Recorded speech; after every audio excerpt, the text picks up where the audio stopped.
إن الحمد لله نحمده ونستعينه ونستغفره ونعوذ بالله من شرور أنفسنا ومن سيئات أعمالنا من يهده الله فلا مضل له ومن يضلل له فلا هادي له وأشهد أن لا إله إلا الله وحده لا شريك له وأشهد أن محمدا عبده ورسوله أما بعد يا أيها الناس اتقوا ربكم الذي خلقكم من نفس واحدة خلق منها زوجها وبث منهما رجالا كثيرا ونساء واتقوا الله الذي تساءلون به والأرحام إن الله كان عليكم رقيبا.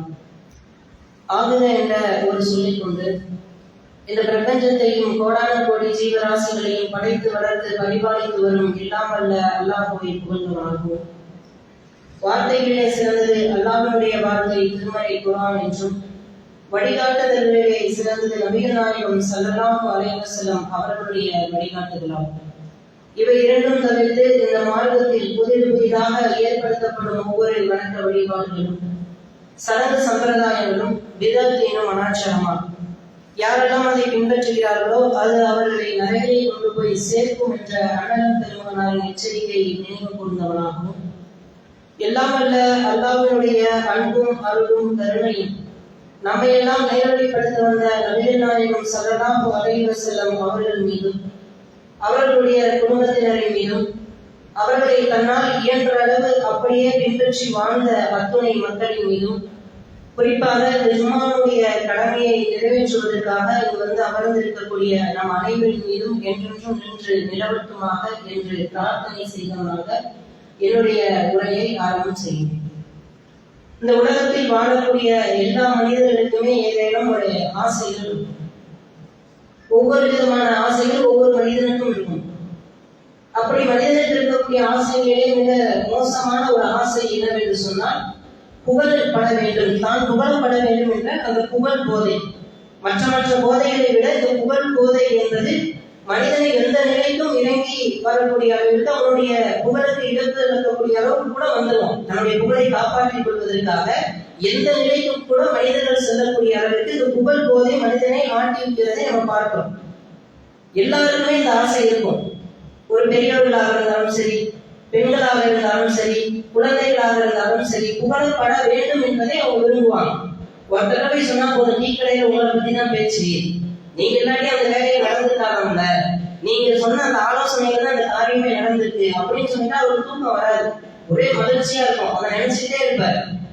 பெண்களும் பார்ப்போம், சமைச்சு போடுவாங்க, யூடியூப்பை பார்த்து புதுசா சமைச்சு போடுவாங்க. இவ்வளவு சமைச்சு போட்டிருக்கோம், இவ்வளவு கஷ்டப்பட்டு சமைச்சு போட்டிருக்கோம், குருட்டு கோழி தவிர்த்த முன்னது மாதிரி சாப்பிட்டு போயிடானே தவிர ஒரு நல்லா இருக்குன்னு சொல்லலாம்ல, ஒரு பாராட்டுவாங்கல்ல அப்படின்னு பெண்கள் எதிர்பார்ப்பாங்க. குழந்தைகளும் பள்ளிகள்ல விளையாடுகளை வெற்றி பெறும் பொழுது, படிப்புகள்ல வெற்றி பெறும் பொழுது, ஆசிரியர்கள் சொன்ன வேலைகளை சரியாக செய்யும் பொழுது அவங்க என்ன எதிர்பார்ப்பாங்க? ஒரு பாராட்டை எதிர்பார்ப்பாங்க, பரிசுகளை எதிர்பார்ப்பாங்க, புகழை எதிர்பார்ப்பாங்க. இப்ப எல்லா மனிதர்களுமே புகழை எதிர்பார்க்கக்கூடிய மனிதர்களாகத்தான் இருக்கணும். அந்த புகழுக்கு இலக்கு வந்துட்டு அதற்காக தரம் தாழக்கூடியதுக்கு கூட மனிதர்கள் என்ன செய்யறாங்க? தயாராக இருக்கக்கூடிய அளவுக்கு அந்த புகழை விரும்பக்கூடியவர்களாக இருக்கிறாங்க. ஆனால் அல்லாஹ்வுடைய தூதரை பொறுத்த மட்டில் இந்த புகழுக்காக ஒரு சிறிய புகழை கூட அவர்கள் எதிர்பார்க்காதவர்களாக இருந்தாங்க. இறைவனுடைய தூதர், ஒரு நாட்டை அரசாளக்கூடிய மன்னர், அப்படி இருந்தும் கூட அல்லாஹ்வுடைய தூதர் எந்த ஒரு இடத்திலும் கூட தனக்கான புகழப்பட வேண்டும், தான் உயர்வாக பேசப்பட வேண்டும் என்று ஒரு துளி அளவு கூட, ஒரு அணுவளவு கூட, ஒரு கடுதனுடைய அளவு கூட அவர்கள் எந்த இடத்திலுமே எதிர்பார்த்தது கிடையாது. அதை அடிப்படையாக வைத்துதான் புகழை விரும்பாத நபிகளார் என்ற தலைப்பின் கீழே இந்த ஜும்மாவுடைய உரையை நம்ம பார்க்க இருக்கின்றோம். எந்த அளவுக்கு அல்லாஹ்வுடைய தூதர் புகழை விரும்பாதவர்களாக இருந்தார்கள் அப்படின்றதுக்கு மிக முக்கியமான ஒரு சான்றாக அல்லாஹ்வுடைய தூதருடைய மகன் இப்ராஹிம் அவர்கள், அவங்க ஒரு 6 மாத குழந்தையாக இருக்கும்போது இறந்து போயிடறாங்க. அல்லாஹ்வுடைய தூதர் கையில் எழுதிட்டு அழுகிறாங்க. எப்படி அழுகிறாங்கன்னா, இப்ராஹிமே, உங்களுடைய பிரிவால் என்னுடைய இதயம் ரத்தத்தை சிந்துகின்றது, ரத்த கசியுது, அந்த அளவுக்கு உங்களுடைய பிரிவை நினைத்து, உங்களுடைய மரணத்தை நினைத்து நான் அழுகின்றேன், கண்ணீர் சிந்துகின்றேன் என்பதாக அல்லாஹ்வுடைய தூதர் சொல்றாங்க. இப்ப இவ்வளவு ஒரு பெரிய பாதிப்பு, எல்லா ஆண் குழந்தைகளும் இறந்துருச்சு. இவர் தான் இப்ப 6 மாசத்துல இறந்துறாரு, கடைசியா இறக்குறாரு. அப்ப அல்லாஹ்வுடைய தூதருடைய மனநிலை எப்படி இருக்கும்? உங்க சிந்தனை பண்ணி பாருங்க. ஒரு தந்தையினுடைய இடத்துல இருந்து பாருங்க. எல்லா ஆண் குழந்தையும் இறந்துச்சு, இவரும் இறந்துட்டார். 6 மாத குழந்தையில இப்ராஹிம் நபியின் மேல் உள்ள பாசத்தின் காரணமாக இப்ராஹிம் என்கிற பெயரை வச்சிருக்கிறார். அவ்வளவு நேசத்தையும் அந்த குழந்தை மேல வச்சிருக்காங்க. குழந்தை இறந்துருச்சு. குழந்தை இறந்த நேரத்துல என்ன நடக்குது அப்படின்னா சூரிய கிரகணம் ஏற்படுது. அப்ப மக்கள் எல்லாம் பேசிக்கிறாங்க, பாத்தீங்களா அல்லாஹ்வுடைய தூதர் குழந்தை இறந்ததுக்காக சூரியனே இன்னைக்கு என்ன செய்யுது, இன்னைக்கு துக்கம் அனுஷ்டிக்குது, அதனாலதான் கிரகணம் ஏற்பட்டிருக்கு அப்படின்னு சொல்லி மக்கள் எல்லாம் பேசிக்கிறாங்க. இது அல்லாஹ்வுடைய தூதருக்கு ஒரு புகழ் தானே. நானா போய் அல்லாஹ்வுடைய தூதர் சொல்லல, மக்களா பேசிக்கிறாங்க. அல்லாஹ்வுடைய தூதர் நினைச்சுன்னா என்ன செஞ்சிருக்கலாம், இதை அப்படியே கண்டுக்காம விட்டுருக்கலாம். புகழை விரும்பலைன்னா கூட பேசாம இருக்கலாம். எப்படிப்பட்ட சூழல், ஒரு மரணம் நிகழ்ந்திருக்கு, இன்னும் குழந்தை அடக்கம் செய்யப்படல, வருத்தத்துல இருக்காங்க, இது கண்டுகொள்ளாம இருக்கலாம் தானே. ஆனா அல்லாஹ்வுடைய தூதர் அந்த இடத்துல கூட இதை சகிச்சுக்கல. கூப்பிடுறாங்க, எல்லாரும் இங்க வாங்க அப்படின்னு கூப்பிடுறாங்க. கூப்பிட்டு சொல்றாங்க, இன்ன சம்ச வல் கமர் ஆயத்தானி மின் ஆயாத்தில்லா, இந்த சூரியனும் சந்திரனும் இறைவனுடைய அத்தாட்சிகள். இது ரெண்டும் என்ன செய்யாது, எந்த ஒரு நபியோடைய மகனுக்கோ நபிக்கோ யாருக்காகவும் துக்கம் அனுஷ்டிக்க வேண்டிய அவசியம் கிடையாது. இது இறைவனுடைய அத்தாட்சி. இறைவனை பற்றி சிந்திக்க இறைவனை ஏற்படுத்திருக்கக்கூடிய அத்தாட்சியை தவிர எந்த மனிதர்களுக்காகவும் இது துக்கம் அனுஷ்டிக்கக்கூடிய தேவையில்லை, அவசியம் இல்லை. இது புரிஞ்சுங்க. நீங்க என்ன பேசிட்டு இருக்கீங்கிறத தெளிவாக சிந்திச்சு பேசுங்க. இப்படி எல்லாம் பேசக்கூடாதுன்னு சொல்லி அந்த இடத்துல வெட்டிக்கிறான். இப்படிப்பட்ட தலைவர் பாருங்க, இன்னைக்கு புகழப்பட வேண்டும் என்பதற்காக என்ன வேலைகள் பண்றாங்க. கேமராக்களை வச்சுக்கொண்டு வீடியோக்களை எடுத்துக்கொண்டு தலைவர் இப்படி இருக்கிறாரு, அப்படி இருக்கிறாரு, தூங்குறாரு, நடக்கிறாரு, எளிமையா இருக்கிறாரு, எவ்வளவு பில்டப்கள் கொடுக்கப்படுகிறது. ஐடியை வச்சு எவ்வளவு புகழுக்காக எவ்வளவு காட்சிகள் எடுக்கப்படுகின்றது. ஆனா அல்லாஹ்வுடைய தூதர் என்ன சொல்றாங்க, மக்களா புகழும் போது கூட அமைதியாக இருக்கல. எந்த சமயத்துல மகன் இறந்திருக்கிறாரு, இதயமெல்லாம் வலிக்குது, கண்ணீர் விட்டு அழுகிறாங்க, அவ்வளவு துக்கத்தில் இருக்கும் பொழுது கூட தான் புகழப்படக்கூடாது என்பதில் எந்த அளவுக்கு கவனமாக இருக்கிறாங்க. அந்த அளவுக்கு கோவப்பட்டு அந்த இடத்துல அல்லாஹ்வுடைய தூதர் பேசுறாங்க. இந்த மாதிரி பேசக்கூடாது, இப்படிலாம் புகழக்கூடாது, அது இறைவனுடைய அத்தாட்சி என்று சொல்லி மக்களுக்கு அந்த சூழ்நிலையில கூட விளங்க வைக்கிறார்கள் என்று சொன்னால் புகழை சின்னஞ்சிறிய அளவு கூட தான் புகழப்படக்கூடாது என்பதில் கவனமா இருக்கிறார். இப்ப சிந்தனை பண்ணி பாருங்க. அதே போல ஒரு ஒட்டகம் அல்லாஹ்வுடைய தூதர் 2 ஒட்டகம் வச்சிருந்தாங்க. ஒரு ஒட்டகத்தினுடைய பேர் அல்வா. இந்த ஒட்டகம் அடிக்கடி போட்டி நடக்கும் அரபுகளுக்கு இடையில. அப்படி இந்த ஒட்டகத்தை போட்டியில பல முறை கலந்து இந்த ஒட்டகம் வெற்றி பெற்றுக் கொண்டே இருக்கும். இதுதான் முதலாவது இடமாக வரும். ஒரு கட்டத்துல அந்த மாதிரி போட்டி நடக்கும் பொழுது அல்லாஹ்வுடைய தூதரும் போட்டிக்கு போறாங்க. ஒரு கிராமவாசியும் தன்னுடைய ஒட்டகத்தை கொண்டு வராங்க. 2 ஒட்டகமும் போட்டியிடுது. அதுல என்ன செய்யுதுன்னா அல்லாஹ்வுடைய தூதருடைய அந்த அல்வா என்கின்ற ஒட்டகம் தோத்துது. அல்லாஹ்வுடைய தூதர் மௌனமா இருக்காங்க, எதுவும் பேசல. ஆனா நபி தோழர்கள் என்ன பேசிக்கலாம், எப்படி அல்வா தோக்கும்? நபிகளார் இறைவனுடைய தூதர், இறை தூதருடைய ஒட்டகம் எப்படி தோக்கும்? தோக்க கூடாது, இதுவரைக்கும் தோத்ததில்லை, இந்த முறை தோத்துருச்சு.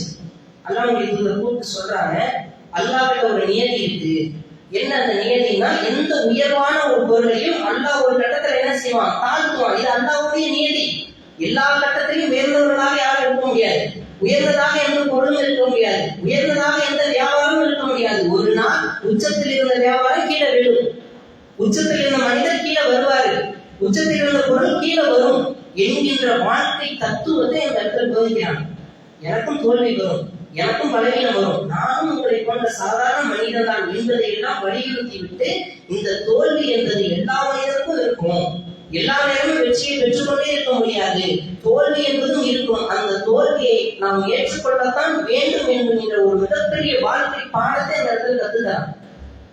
சிந்திச்சு பாருங்க, எப்படிப்பட்ட பாருங்க. இன்னைக்கு ஏதாவது ஒரு தலைவர்களுக்கு இந்த மாதிரி என்ன சொல்லுவாங்க, உள்நாட்டு சதி, வெளிநாட்டு சதி, யூதர்கள் ஏதோ சதி பண்ணிட்டாங்க அப்படிங்கிற மாதிரி அதை சமாளிப்பதற்கு பார்ப்பாங்க. ஏன்னா அந்த புகழ் குறைஞ்சிடக்கூடாது, நான் தான் வெற்றி பெறணும், அதற்காக என்ன வேணாலும் செய்யலாம், கொலை கூட செய்யலாம் அப்படிங்கிற அளவுக்கு மனிதர்கள் வாழக்கூடிய இந்த காலகட்டத்துல அல்லாஹ்வுடைய தூதருடைய வாழ்க்கையை ஒட்டி பார்த்தோம்னா எந்த அளவுக்கு அதை இலகுவா எடுத்திருக்காங்க. சிந்தனை பண்ணி பாருங்க. அந்த அளவுக்கு அல்லாஹ்வுடைய தூதர் ஒரு கட்டத்தில் கூட புகழை என்ன செய்யல, விரும்பாதவர்களாக அவங்க இருந்தாங்க. அதே போல ஒரு கட்டத்துல ஒரு முஸ்லிமுக்கும் ஒரு யூதருக்கும் சண்டை, கடுமையான சண்டை. என்ன சண்டை அப்படின்னா, அவர் சொல்றார், லாத்து கைரூனி அலா மூசா, மூசா தான் உயர்ந்தவர் அப்படின்னு அந்த யூதர் சொல்றாரு. இந்த முஸ்லீம் சொல்றாங்க, இல்ல அல்லாஹ்வுடைய தூதர் முகமது நபி தான் சிறந்தவங்கிறாங்க. இப்படி 2 பேரும் சண்டை போட்டுட்டே இருக்காங்க. இந்த வாய் வார்த்தைகள் என்ன செய்யுது, கை கலப்பாக மாறிடுது. முஸ்லீம் என்ன செய்யறாரு, அந்த யூதரை ஓதி அடிச்சிடறாங்க. அடிச்சோன்னா அந்த யூதர் சொல்றாங்க, நீ என்கிட்ட வரம்பு மீறிட்ட, உன் அல்லாஹ்வுடைய தூதர்கிட்ட நான் பஞ்சாயத்து கூப்பிட்டு போறேன். கூப்பிட்டு போறாங்க. போய் அல்லாஹ்வுடைய தூதர் இடத்துல சொல்றாங்க. சொல்லும் பொழுது அவங்க என்ன செய்யறாங்க, யூதரை கண்டிக்க இப்படி சொல்லலாம் தானே, உனக்கு மூசா, யூதர்களுக்கு மூசா நபி சிறந்தவர், முஸ்லிம்க்கு முகமது நபி நான் தான் சிறந்தவன்னு சொல்லியிருக்கலாம். ஆனா அல்லாஹ்வுடைய தூதர் என்ன சொல்றாங்க அப்படின்னா, நம்ம முதல்ல ஓதி காமிச்ச மாதிரி லாத்து ஹைரோனி அலா மூசா, என்னை விட மூசாவை விட நான் சிறந்தவன் உயர்ந்தவன் நீங்க சொல்லாதீங்க. அதுக்கு ஒரு காரணம் இருக்கு. நாளைக்கு மறுமை நாள் உலகங்கள்லாம் அழிக்கப்பட்டு சூர் ஊதப்பட்டு உலகம் அழிக்கப்பட்டுரும். மீண்டும் அல்லாஹ் எல்லாரையும் எழுப்பும் பொழுது மயக்கத்துல இருக்கும். நாம எந்திரிச்சு பார்க்கும்போது அல்லாஹ்வுடைய அரசை பிடித்து கொண்டு மூசா இருப்பாங்க. அவங்க மயங்கி விழுந்தாங்களா அல்லது அவங்களுக்கு மயக்கமே வராத அளவுக்கு அல்லாஹ் ஏற்படுத்தி இருந்தாங்களா, முதலில் அவங்க எழுந்திருச்சாங்கன்னா எங்களுக்கு தெரியாது. ஆனா மூசா தான் எழுந்திரிச்சு அந்த முதல்ல பிடிச்சிட்டு அர்ஷனுடைய அந்த கால்களை பிடித்து கொண்டு இருப்பாரு. அதனால மூசாவை விட நான் உயர்ந்தவன் நீங்க என்ன செஞ்சிடாதீங்க, சொல்லிடாதீங்க என்று சொல்லி அவங்க முஸ்லீம்கள் என்ன செய்யறாங்க, அல்லாஹ்வுடைய தூதர் கண்டிக்கக்கூடியதை பார்க்கணும். அப்ப இந்த இடத்துலயும் அல்லாஹ்வுடைய தூதர் என்ன செய்யறாங்க, இதே மாதிரி சொல்றாங்க. அப்ப இந்த அளவுக்கு எந்த ஒரு இடத்திலையுமே கூட அல்லாஹ்வுடைய தூதர் தான் புகழப்பட வேண்டும், பெருமைப்படுத்தப்பட வேண்டும் என்று ஒரு சின்ன அளவு கூட அவங்க விரும்பியதில்லை என்பதையெல்லாம் இந்த செய்திகள் இருக்கு. இன்னும் சில விஷயங்கள் இருக்கும். அது எப்படி இருக்குன்னா, தன்னுடைய புகழை மங்க செய்யக்கூடியதாக நம்ம நினைப்போம். நம்மளுடைய அந்தஸ்துக்கு தகுந்த மாதிரி ட்ரெஸ் போடணும், நம்மளுடைய அந்தஸ்துக்கு தகுந்த மாதிரி கார்ல போகணும், நம்மளுடைய அந்தஸ்துக்கு தகுந்த மாதிரி இந்த ஹோட்டல்ல தான் சாப்பிடணும், இந்த ஹோட்டல்ல சாப்பிடக்கூடாது, வாழ்க்கை இப்படிதான் அமைத்துக் கொள்ள வேண்டும் என்று நமக்கு சில எண்ணங்கள் இருக்கும். அதை கூட அல்லாஹ்வுடைய தூதர் பார்த்ததில்லை. அப்படி நம்ம ஒரு ஜனாதிபதியாச்சு, ஒரு மன்னராச்சு, இறைவனுடைய தூதராச்சு, அப்படிங்கிற அளவுக்கு கூட சில செயல்களை அல்லாஹ்வுடைய தூதர் செய்யாம இருக்க மாட்டாங்க. எந்த அளவுக்கு என்று சொன்னால், பள்ளிவாசல் அல்லாஹ்வுடைய தூதர் தொழுக வராங்க, பள்ளிவாசலுடைய செவுத்துல சளி ஒட்டி இருக்கு, யாரோ சளியை செஞ்சு போட்டாங்க. அந்த சளியை என்ன செய்யறாங்க, தன்னுடைய கரத்தால் என்ன செய்யறாங்க, சுரண்டி எடுக்கிறாங்க. நம்மளே இருக்கோம், சிந்திருச்சு, அதை துடைப்பமான துடைக்க மாட்டோம், யாராவது துடைச்சு கொண்டு போயிக்குவாங்க. ஆனா அல்லாஹ்வுடைய தூதர் என்ன செய்யறாங்க, யாரோ செஞ்சு வச்சிருக்காங்க, அந்த சளியை தன்னுடைய கைகளால் சுரண்டி கொண்டு தூக்கி போடுறாங்கன்னா இந்த அளவுக்கு பாருங்க, இதனுடைய புகழ் பாதிக்கப்படும், நம்முடைய தகுதிக்கு இது குறைவானது என்று எங்கேயாவது ஒரு சின்ன அளவு கூட யோசிச்சாங்க பாத்தீங்களா, அதை சுரண்டி போடுறாங்க. அப்ப எந்த அளவுக்கு கொஞ்சம் கூட புகழ் பெருமை இல்லாத, புகழப்பட வேண்டும் என்று விரும்பாத ஒரு ஒரு இறை தூதராக அவங்க இருந்திருக்காங்க. இதெல்லாம் யாருமே செய்ய மாட்டோம். இன்னைக்கு அதனாலதான் கழிவறைகள் எல்லாம் எப்படி இருக்கு, யாருமே கழுவுறது கிடையாது, சுத்தமா வச்சுக்கிறது இல்லை. பள்ளிவாசலுடைய ஒரு அங்கம் தானே, அதை தூய்மைப்படுத்துறதுக்கு நம்ம சங்கடப்படுறோமே. ஆனா அல்லாஹ்வுடைய தூதர் என்ன செஞ்சாங்க, அதெல்லாம் எதுவுமே பார்க்கல, அந்த அளவுக்கு நடந்துட்டாங்க. இன்னொரு நாள் ரோட்ல நடந்து போயிட்டு இருக்காங்க. அப்போ ஒருத்தர் என்ன செய்யறாங்க, ஆடை உரிக்க தெரியாம உரிச்சிட்டு இருக்காங்க, தோலை உரிக்க தெரியல. டக்குன்னு களத்துல இறந்தாங்க, இப்படிதான்ப்பா உரிக்கணும்னு உரிச்சு காட்டுறாங்க. இன்னைக்கு எந்த இமாமாவும் செய்வாங்க, நான் செஞ்சு பாருங்க, சலாம் சொல்றதுக்கே பதில் வர மாட்டேங்குது. அப்படி இருக்கக்கூடிய காலகட்டத்துல இவ்வளவு பெரிய ஒரு பெரும் தலைவர் என்ன செய்யறாங்க, இறங்கி இந்த ஆட்டை இப்படித்தான் உரிக்கணும் என்பதை செய்து காட்டக்கூடியதை நம்ம பார்க்கிறோம். அதே போல பத்ருனுடைய போர்க்களம், வாகனம் குறைவா இருக்கு, ஆட்கள் அளவுக்கு வாகனம் இல்லை. அப்ப என்ன செய்யறாங்கன்னா, ஒரு வாகனத்துக்கு 3 பேர், இப்படி எல்லாரையும் பிரிச்சு விடுறாங்க. அல்லாஹ்வுடைய தூதர் போர் தளபதி, போருக்கான தலைவரா இருக்கிறாங்க, இவருடைய தூதரா இருக்கிறாங்க. அவங்களுக்கு மட்டும் தனியா ஒரு வாகனம் ஏற்படுத்திக்கலாம் தானே, அவங்க நினைச்சா செய்யலாம், மக்கள் கேள்வி கேட்க போறது இல்லை. ஆனா என்ன செய்யறாங்கன்னா, எல்லாருக்கும் பிரிச்சு விட்டு ஒரு ஒட்டகத்துக்கு கூப்பிடுறாங்க, அடிக்கடி இல்லாம கூப்பிடுறாங்க, அபுல் பாலாவை கூப்பிடுறாங்க, நாங்க 3 பேரும் ஒட்டகத்துல போலாம் அப்படின்னு கிளம்புறாங்க. கிளம்பும்போது எப்படி செய்யறாங்க, எப்படி திட்டமிடுறாங்கன்னா, 2 பேர் தான் ஒட்டகத்துல உட்கார முடியும், ஒரு ஆள் நடந்து போகணும். ஒரு குறிப்பிட்ட தொலைவை கணக்கிட்டுக்கிறாங்க. அதற்கு பிறகு இவங்க ஏறிடுவாங்க, அதுல உள்ள ஒரு ஆள் இறங்கி நடந்து வருவாங்க. இப்படி போகுது. இப்படி ஒவ்வொரு தவணையா போகும்பொழுது அல்லாஹ்வுடைய தூதர் இறங்கி நடக்க வேண்டிய ஒரு தருணம் வருது. அந்த நேரத்துல என்ன சொல்றாங்க, அல்லாஹ்வுடைய தூதரை நீங்க உட்காருங்க, உங்களுக்கு பதிலாக நாங்க நடந்து வர்றோம் அப்படின்னு சொல்றாங்க. அப்ப அல்லாஹ்வுடைய தூதருடைய அந்த செய்தியை பாருங்க, உடல் ஆரோக்கியத்துல, வலிமையில உங்களை விட நான் உயர்வானவன், நம்ம 2 பேருக்கு சண்டை வச்சா நான் தான் ஜெயிப்பேன், அந்த அளவுக்கு எனக்கு உடல் வலிமை இருக்கிறது. அப்படி இருக்கும்போது நீங்க ஏன் நடந்து வரணும், தூதருடைய கேள்வியை பாருங்க, எந்த அளவுக்கு பாருங்க. சொல்லிட்டு அடுத்து சொல்றாங்க, இப்படி இந்த போருக்கு போறோம், இதுல ஒரு நன்மை இருக்கு, நீங்க 2 பேரும் எப்படி இறைவனிடத்துல அந்த நன்மையை பெற்றுக்கொள்ளணும்னு விரும்புறீங்களோ, எனக்கு இறைவன் அந்த நன்மை வேணும் தானே. அப்ப அந்த நன்மையை பெற்றுக்கொள்ளணும், நான் நடந்து வரணும், எனக்கும் அந்த நன்மை வர வேண்டும் என்று சொல்லி கடைசியில் என்ன செய்யறாங்க, அவங்களுடைய டைம்ல அவங்க தான் நடந்து வர்றாங்க. நம்மளை பாருங்க, நம்மளுடைய வாழ்க்கையை சிந்திச்சு பாருங்க, இப்படி நம்ம செய்வோம். ஒரு பைக் இருக்கு, பைக் அவரோட தான் இருக்கும். உனக்கு கார் எட்டாது, இனிமே உட்கார், நான் ஓட்டேன்னு சொல்லிட்டு பைக்குக்கு சொந்த காரை பின்னாடி தள்ளி விட்டு நம்ம 3 பேர் ஏறிப்போம். அப்படி இருக்கக்கூடிய காலகட்டத்துல அல்லாஹ்வுடைய தூதர் எப்படி சிந்திக்கிறாங்க? எல்லாரும் சமந்தான். அவனுக்கு எப்படி கால் வலிக்குமோ, அவனுக்கு எப்படி கஷ்டம் இருக்குமோ, அதே போலதான் நமக்கும் இருக்கணும். நம்மளும் நடந்து போகணும். நம்மளுடைய வழியை நம்ம தான் ஏற்றுக்கொள்ள வேண்டும் என்று சொல்லி அந்த இடத்துல என்ன செய்யறாங்க? தனக்கான வேலையை தான் செய்ய வேண்டும் என்று சொல்லி அல்லாஹ்வுடைய தூதர் தன்னுடைய வேலையை அங்க செய்யறாங்க. அப்ப சிந்திச்சு பாருங்க, என்ன செய்யணும்? நல்லதா போச்சு, உன்னவே ஒரு ஆளா பார்க்க முடியாது, நடந்து வா அப்படின்னு சொல்லிட்டு நம்ம நல்லா வசதியா உட்கார்ந்துருவோம். அதெல்லாம் அல்லாஹ்வுடைய தூதர் என்ன செய்யல? இந்த இடத்துலயும் அப்படி நடந்து கொள்ளவே இல்லை. மற்ற மனிதர்களுக்கு என்ன உரிமையோ அதே அவர்களுக்கான உரிமைகளை அவர்களுக்கு கொடுத்தாங்க. அதே மாதிரி தான் தலைவரா இருக்கணும், தான் இறை தூதரா இருக்கணும், அதனால தனக்கு தனி சலுகை என்று எந்த இடத்திலுமே அல்லாஹ்வுடைய தூதர் என்ன செய்யல? ஏற்படுத்திக் கொள்ளவில்லை என்பதையெல்லாம் இது போன்ற செய்திகள் சொல்லக்கூடிய செய்திகளாக நம்ம பார்க்கிறோம். அதே போல ஒரு கபிரஸ்தான் வழியாக அல்லாஹ்வுடைய தூதர் நடந்து வர்றாங்க. ஒரு பெண் அழுதுகிட்டு இருக்காங்க. அப்படி அழுதுகிட்டு இருக்கும் பொழுது அந்த பெண்ணு சொன்னாங்க, சபூர் செய்யுமா, அல்லாஹ் உனக்கு அருள் செய்வாங்க. அந்த மாதிரி என்ன சொல்றாங்க? உனக்கு இது மாதிரி முசீபத்து வந்துட்டா தெரியும், துன்பம் வந்துட்டா தெரியும், எனக்கு இருந்து துன்பம் வந்திருக்கு அப்படின்னு சொல்லி அவங்க பேசிடுறாங்க. யாருன்னு அவங்களுக்கு தெரியல. அப்ப அல்லாஹ்வுடைய தூதர் போயிடுறாங்க.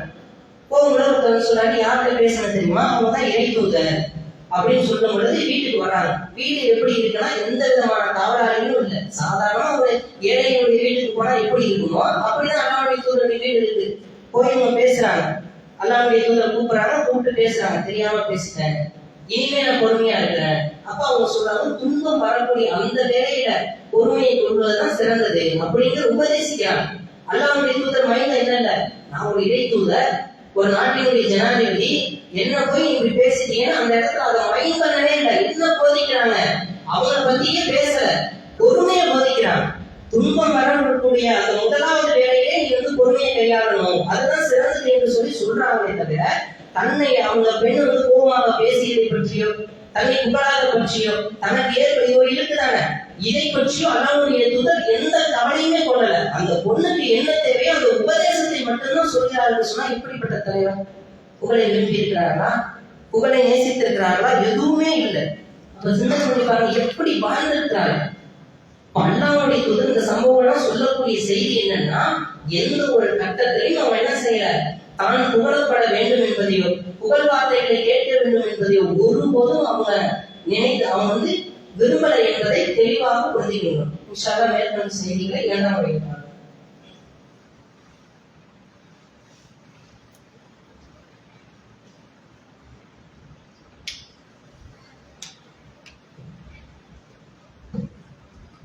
புகழும் புகழ்ச்சியும் நம்ம எல்லாம் படைத்த இறைவனுக்கு போற்றிப் புகழ்வாக என்னுடைய 2ஆம் வகையை காமிச்சு.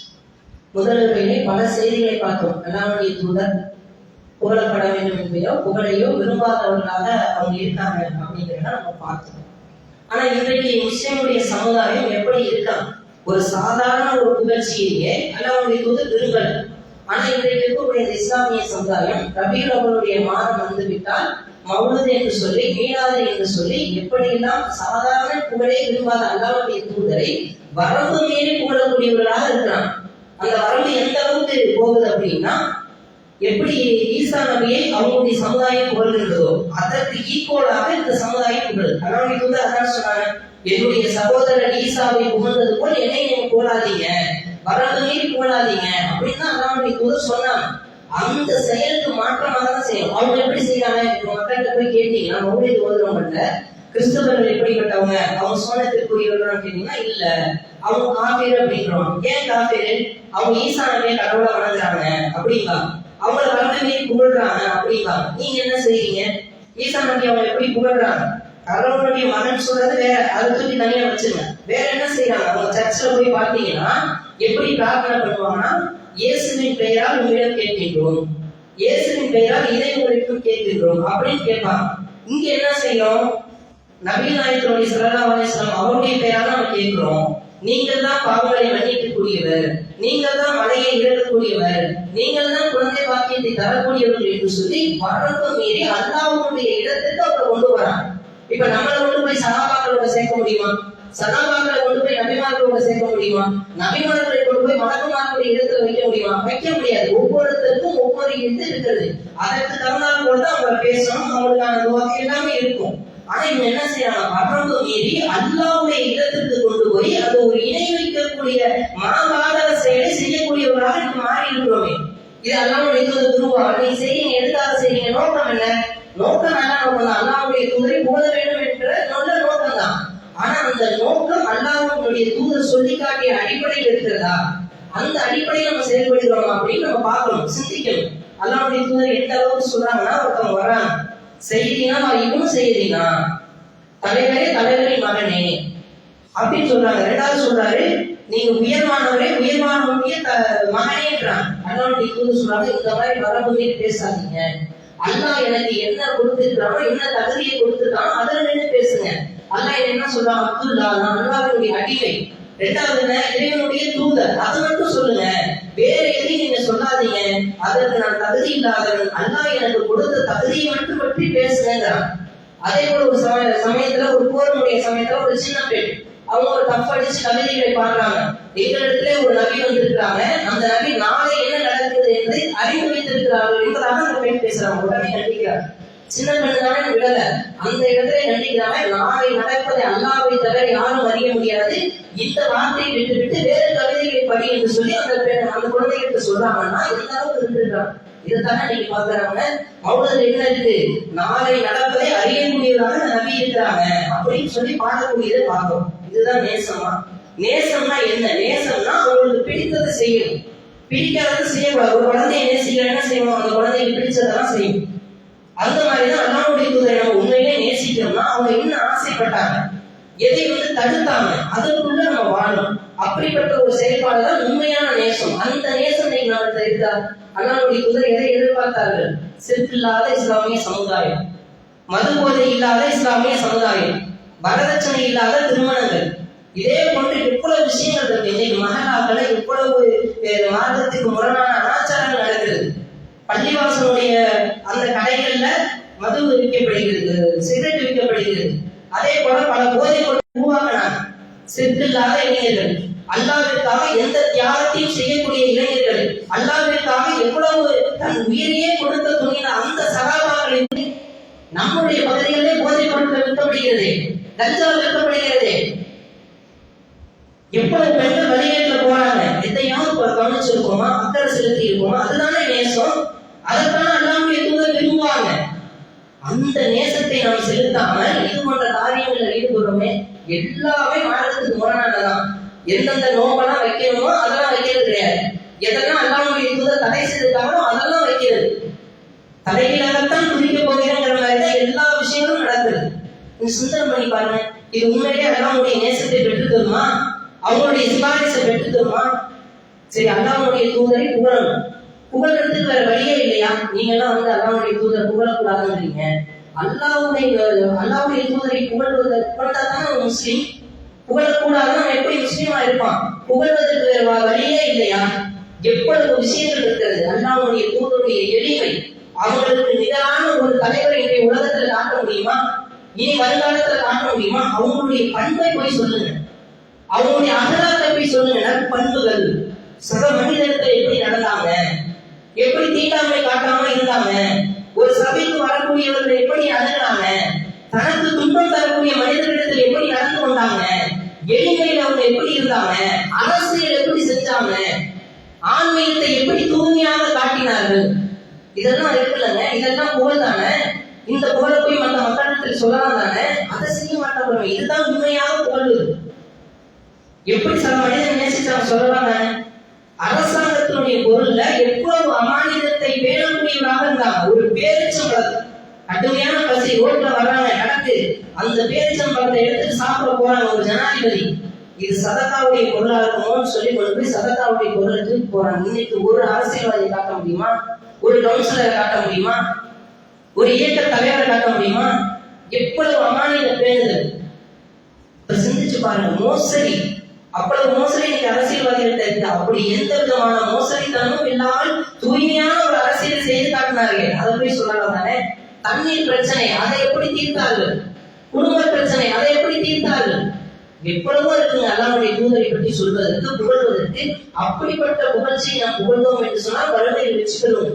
இது போன்ற புகழ்ச்சியை ஒருபோதும் என்ன செய்ய மாட்டாங்க, அல்லாஹ்வுடைய தூதர் விரும்ப மாட்டாங்க. நம்மை விரும்பக்கூடியவராக தான் அவங்க இருப்பாங்க. இன்றைக்கு கட்டத்துல அவங்க இருந்தாங்கன்னா அவங்களுடைய நிலைமை என்ன சிந்திச்சு பாருங்க. சாட்டை கையில எடுத்து பிச்சுருவாங்க. அப்ப இதெல்லாம் சிந்தித்து பார்த்து யோசிக்கணும். ஏன் சொல்றோம், எதற்காக சொல்றோம்? இன்னைக்கு மார்க்கம் சம்பந்தப்பட்ட எல்லா கல்விகளும் விரிவாக எல்லா இடத்துலயும் கிடைக்குது.